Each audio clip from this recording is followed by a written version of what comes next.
Chizuk from the Parsha Erev Shabbos Kodesh Parsha Shoftim. In this week's Parsha, the Torah teaches us Kisaitze la melchama alovecho. When there's a mitzvah, melchemes mitzvah, there's a mitzvah to go to war. And the Torah gives 3 exceptions of someone that is not allowed, that is not supposed to go to the war. One is if somebody has a new winery, he just planted a new winery, he doesn't have to go. If somebody built a new house, he doesn't have to go. And if somebody married a wife, at least for a year, he's not supposed to go.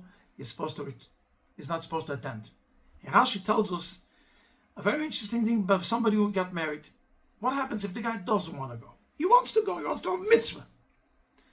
He can't. He deserves to die. That's what Rashi says. Why? Why doesn't it say it's doing a Chumrois, such a good thing? The Torah is welcoming Gdurim, Mesyugim. Somebody wants to do a Chumrois, it's very nice. But Rashi teaches us something very important that everybody should learn from this Rashi.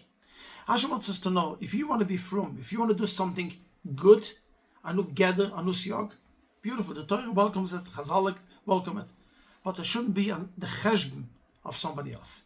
Do it on your cheshbon. You have a new winery, you have a new house that you didn't finish, you have real estate, no problem. But you have a new wife, somebody else is involved here, you can't do whatever you want. And that's why you have to return home, and if not, chas v'shulam, Rashi says a terrible, terrible lushan. I heard a fascinating story, really a fascinating story. Rabbi Chaim Sonnenfeld, who was the Rav in Yerushalayim, once walked in the street in Yerushalayim, and it's very well known in those days, there were really a hunger in Yerushalayim. There was literally no food to eat. People starved, and many people literally starved to death. And Rabbi Chaim found a very expensive golden coin in the streets of Yerushalayim in a neighborhood full of Arabs. And he took it. And so he walked with somebody, and this guy tells him, Rabbi, it would be very nice if you would mekayim a mitzvah Shuvas Avaida, because it's a huge Kiddush Hashem. And Rabbi Chaim told him, no, there's a locha, Ir Sheribanochem, a town, a neighborhood, where most of them are not Jewish people, which those days, this neighborhood was full of Arabs. You're not supposed to make a Shuvas Avaida. There's no mitzvah for it. Yeah, but if the rabbi is going to do a Kiddush Hashem, and he started pressing Rabbi Chaim, so Rabbi Chaim told him, yeah, you're right, I could do a Kiddush Hashem. If this would be up to me, it would be for me. But since I have a wife and kids that have nothing to eat, I have no right to do a Kiddush Hashem at the expense of them. If it would be totally for me, yes, you're right. And he started pressing, but. So Rabbi Chaim told him something fascinating. I have an idea. I'm going to borrow you the coin as a loan. You go return it, make a Shuvas Avaida, and then, after you make the Shuvas Avaida, you're going to return it to me, because you're going to be Bekayim mitzvah Kiddush Hashem. And of course, he didn't want that. The Torah wants us to be mentioned. Do something good, not on the cheshm of somebody else.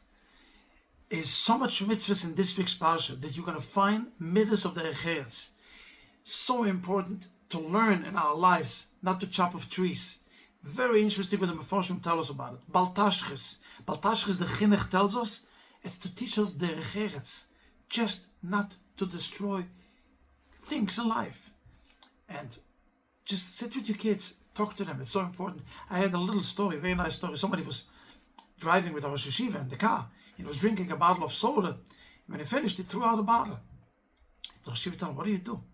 And he told the Rosh Yeshiva, you look at the streets, it's full of bottles and junk all over the city, it's a dumpster.